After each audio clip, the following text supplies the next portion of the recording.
Good morning or good afternoon, wherever you are. Welcome to the Mary and Sam Show. We're delighted that you're with us. Today we're going to talk about, continue to talk about what we talked about last time. For those of you who missed it, we were talking about why are people living paycheck to paycheck and how we can avoid that. So today Mary's going to tell us why that's happening, the psychology of why we're spending so much money, and then I will talk about what we need to do in order to kind of curb that. So go ahead, take it away, Mary. All right, good morning, good afternoon, everybody.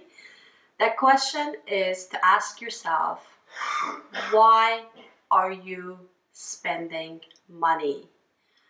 And more importantly, why are you spending money that at the end it kind of doesn't feel good and you know that it's an unhealthy way of spending maybe too much money, where you're not saving enough for your future, and then also you have this behavior that you don't like it, but you still continue doing it. Right. Some of the reasons, starts from early childhood, how we get rewarded for our behavior in a positive or negative way. So most of us, we reward our behaviors by something that, we buy something and say, here's a gift for you, and even maybe as a child, I noticed that we do that with our daughter. Here's a piece of chocolate. Here's a gift. If you stay quiet, I'll give you. Conditioning the mind to give them rewards, so then their behavior gets controlled. Right. And so you don't know, but it's getting that early conditioning in the brain that I have to do this, and then it makes me feel good. So that's the early memories that we have. That is the early conditioning. Now, as an adult, you just have to realize, why is it that you're spending money?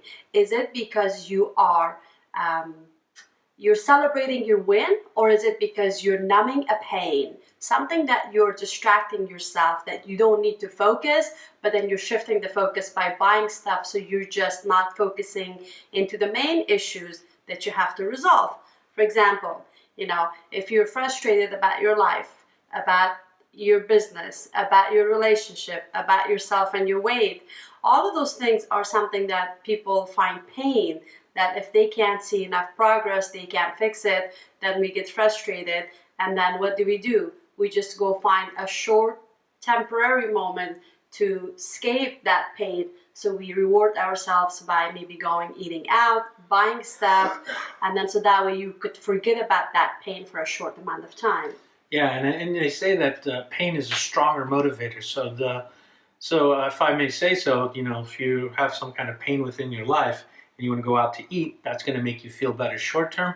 However, the pleasure you would get from actually having more money and being more financially stable is less important. It's less of a motivator than the temporary pleasure you're going to get from the pain, right, the avoidance of pain, or right, just a distraction from that pain.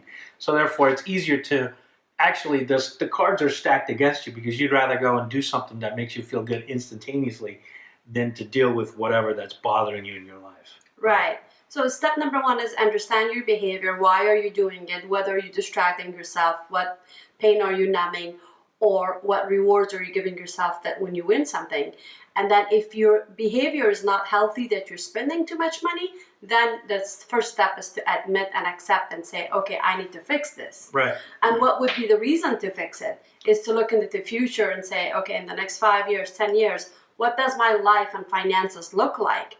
Right. Is this, if I continue on this road, where am I going to end up? And does that, where you end up with the way you're going, is that going to serve you well? If it does, great, continue doing it. You don't need to change. But if it doesn't, then this is time to change. Right. I think that the important thing is to understand, if this is important to you, you will do it. Right. And, yes. And that's a key thing, because some people may not find that having more money or not struggling with enough money is really something that they care about. I saw some of my friends and family say, well, you only live once. And I saw a great meme. You live every day. You only die once. Okay? I like that. That's a right? very good one. Yeah. So in that sense, you can create something for your future, for your family, build a legacy, and that builds on itself. And Poverty has it's a vicious cycle. If you get stuck in that cycle, it tends to repeat itself over generations. Yeah. And so you need to pull yourself out.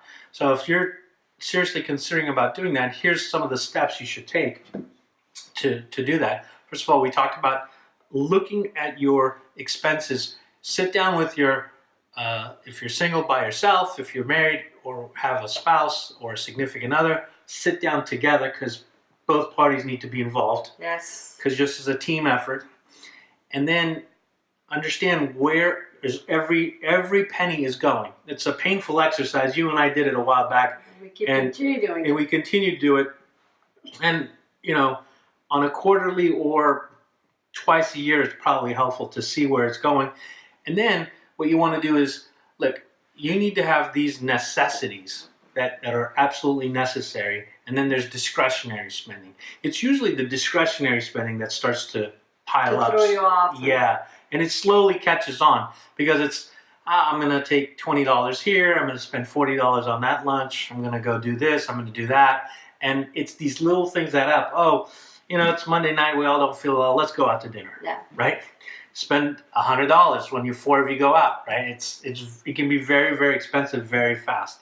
So that's kind of what you need to understand is, okay, well, we can celebrate small wins. I don't mean for you guys to just not have a life, but understand, look, if we did a 5-year plan or if we did a 10-year plan and we were able to save X every year, that piles up. And that makes a big difference in the future. Over time, the snowball effect. The snowball effect. And I noticed this in Asian cultures and Eastern cultures far more. You see immigrants coming to this country with very little money. Yeah. In the first 10 years, they all huddle together and they save a lot of money. Mm-hmm. And then they end up owning businesses and doing way better than people who've lived here for generations. That's true. You wonder why it's happening because there's so much scarcity elsewhere. And there's so much abundance of money in America that we need to, as Americans, start to understand how can we take advantage of the good blessings that have been, given to us. So just keep it short. I'll keep it short here because I'm kind of going on. Is understand how much money you guys are spending every month, and then see where you can cut to make it smaller and make a difference, and put that into a savings and let that savings grow. Because what you want to do, Mary, is get your savings to grow so at some point the interest off of the savings can pay all your bills so you don't have to work as hard. So let's hypothetically say that, let's say a family of 4, both of them, they're making $140,000 combined income. Right. And let's say their expenses are, $90,000 or $100,000. So how much do you recommend for them to save to start off? Because they don't have the habit of saving. So what's a good amount to start off? Well, what I suggest is if you could do 10% of your income and just set it aside is a simple way to do it. If you can do that, right? So if you were making $140,000, you should be able to save $14,000 a year, right? So isn't that a lot for someone who's never saved before? What would be a good amount to just start off? Well, is 10%? That's so when they say 10%, right? People are talking about, look, so if I got $100 and if I could spend 90, it's not going to be so bad when you look at it like that. Right. And I save $10. Mm-hmm. So another way to do it is look at your expenses. So for instance, whatever you take home. Yeah. Right. Let's say you made $7,000 and you brought $5,000 home. Right? Right. So if you take 90% of 5, it's $4,500 that you could spend and save $500 a month. Mm-hmm. And that'll be about $6,000 a year. Okay. All right. So, I mean, it's sometimes, it's easier said than done.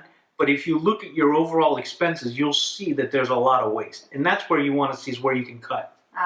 Okay. So Yeah. you're saying a lot of people are wasting money that actually they could save, they just don't see it. We just have to look at it on paper to see what's a must, what's the discretionary. Yeah, and everybody uses the Starbucks cliche, right? Why pay $5 for a cup of coffee? Yeah. If you did that for at least 5 days a week, well, 5 times 20, that's $100 a month. That's $1,200 a year. That's So it. There you I mean, go. that's a simple, right there, that's it. simple thing. Right. And there's a lot of different things you can do, but it's, I don't want to go on and on this Okay. short video to tell people what to do. People could message you if they want more details. Yeah, message me and we can have a one-on-one and talk about it. All right. Okay. I think that's very good. Yeah. Just to wrap it up, on the psychology part of it, just look at why you're spending and look at your future. Is your future looking shiny and bright the way you're going and spending? If it is, great. If it's not, you need to stop and change that behavior. And then what they need to do is look at their bills together to see where there's wasting money. Yeah. And the part that they're wasting, they could save it up and then put it into an account so it could build up for them and create some financial freedom for them in the future. Definitely. All right. If there's any more details you like, please send us a message. Till next time, thank you very much.